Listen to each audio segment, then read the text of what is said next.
So here's the secret. This is just a puddle of water that's got ordinary particles of sand in it called colloids. And those colloids are then vibrated on perfect sound frequencies like the white keys on the piano.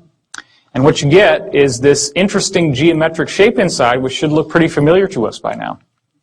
So this is the same pile of sand in the same water, just with different sound frequencies. And this is a very important point we're going to get into soon.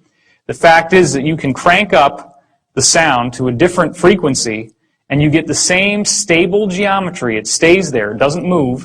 And when you crank it back down, it goes back to the other shape. So these shapes remain consistent for the given volume of water that you have and the shape of that water, regardless of how many times you change your frequencies. And it's also important to notice that the density of the structure, the density of the geometry gets higher as the pitch goes higher. These are increasing pitches as you go down. So that's a very important point. So what if physical matter was actually built like this? What if this is the secret of physical matter? Could that mean that atoms and molecules as we know them could fundamentally shift? That's what we're looking at. As I was training you into seeing yesterday, is there a parallel reality where space and time flip over, where they invert with each other? And the answer is yes. That's actually what is going on. Does this solve all the basic quantum physics problems? It does. And that's been proven. Goes back to the two-slit experiment, where you have single electrons that move through two slits, but then they form an interference pattern of more than two slits on the other side, which is like a wave. So here you have a particle, but over here you have a wave, and you can even have multiple strikes at the same time. So atoms and electrons are not little bitty chunks of matter. They're just energy. But they're not behaving the way they should. So here's another diagram of that. This is what a wave does. A wave is just like if there was a liquid here, and then it hits this, it ripples like two waves on a pond coming together, and that's how you get your interference pattern. So of course, wave-particle duality. What we're discussing now is the idea that a particle is here in space-time. That's where it's fixed in time but can move around in space. But in the inverted world, it's spread out in time. So it's still the same thing. It's just that it's now flipped over into another domain. And in that other domain, it spaces out in time, and thus you get this kind of waveform that's created from it. Well, this would all be just kind of an interesting intellectual study until you start looking at larger objects. Now check this out. This is a little thing called a buckyball or a fullerene. It's carbon molecules, 60 of them put together.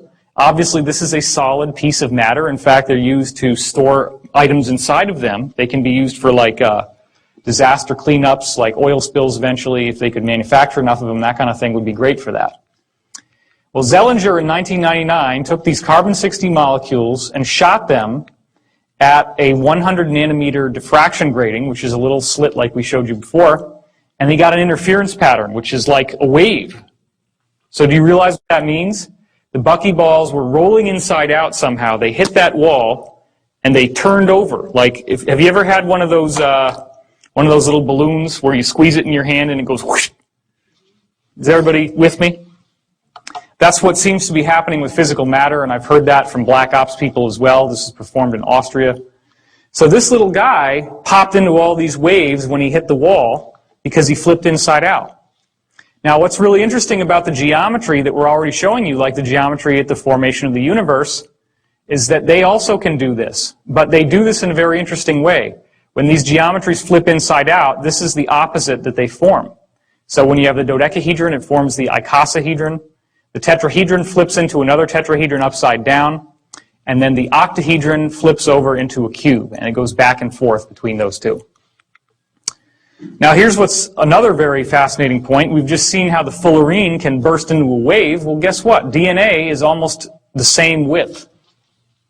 Now just chew on that for a second if you haven't already seen this talk. I mean, DNA is supposed to be a molecule. In fact, the amount of DNA in one cell of your body, if you spaced it out, is 5 feet long. It's 5 feet tall. So there's a lot of DNA in there, but if DNA can turn into a wave, then that opens the door to all these quantum non-locality principles. All of a sudden that stuff becomes real. It becomes true. Well, we already have plenty of experimental evidence, and I'm just going to show you one of them right for now. This is Kuznetsov, a Russian scientist who passed a diseased cell culture through a shield here, which, when it was glass, there was no effect. Of course, the other culture was just healthy tissue.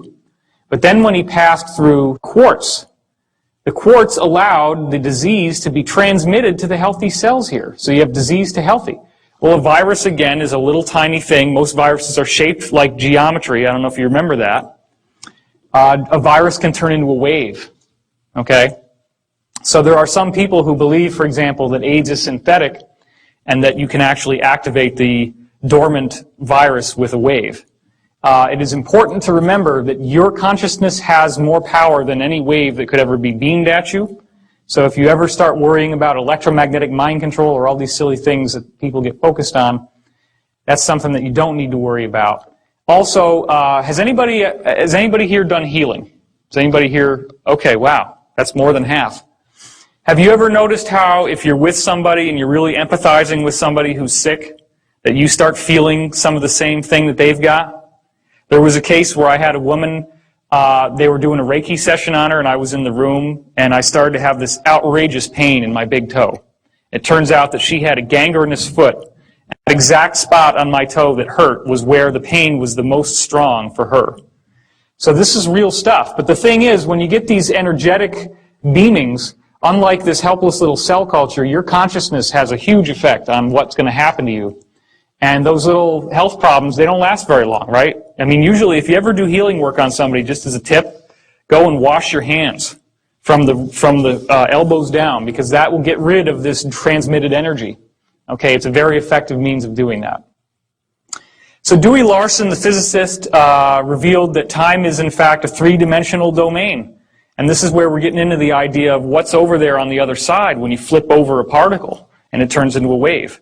There's a three-dimensional realm where time, as we know it, is spaced out. Now, okay, not everybody's following me on this, but we're going to go into how this works, so just stay with me. Einstein talked about the space-time fabric, and the basic idea about gravity is that planets are like dipping down in this fabric, and then gravity is just the result of things rolling towards the planet as the fabric is displaced. Well, think about it. If this were true, and all the planets are sitting on top of this fabric, that means that only the fabric and what's above it represents the realm that we live in. But then you got this whole place on the bottom. And where is that? And how do we get there? Well, the answer is you got to punch a hole through. So that's your wormhole, right? You know, the word wormhole comes from the idea of a worm burrowing through an apple. Everybody remember that? And it's like the outside of the apple is space-time. The inside of the apple, where the wormhole goes, is time-space. That's a three-dimensional realm of time. Time is not linear. It's only linear because we're stuck in space-time. So what happens is time-space is on the inside of the apple, or the donut in this case, and space-time is on the outside. But this whole system can invert so that space-time is now on the inside and time-space is on the outside. So here's the basics of it again. 3 dimensions of space and 1 dimension of time. You can move around in space, but you're fixed in time. It's moving forward like a river. When you go into time-space, what we would think of as time is now 3-dimensional, and what we would think of as space is now 1-dimensional. You actually move around in 3 dimensions of time. This is where we're having dreams. This is where we're having astral experiences. That's why a psychic in a particular place can actually look forward and backward in time in that location, because they're viewing through time-space. That's what your psychic function is. Distance you travel in time-space is actually time travel over here. Now that sounds really far out, but the bottom line is all the things that I'm telling you have been verified by multiple black ops witnesses. They've been verified by experimental, secret projects, and a lot of actual evidence that's in the public domain that we just don't normally understand what it is or why it's there. The entry and exit points are very important. If you look up in these medieval texts about fairy circles and fairy rings, these are the little circles you go into where you find the fairies or the gnomes or the dwarves or the elves or whatever. Well, you don't just find them anywhere. You have to go into these circles, and you can only enter them at certain times.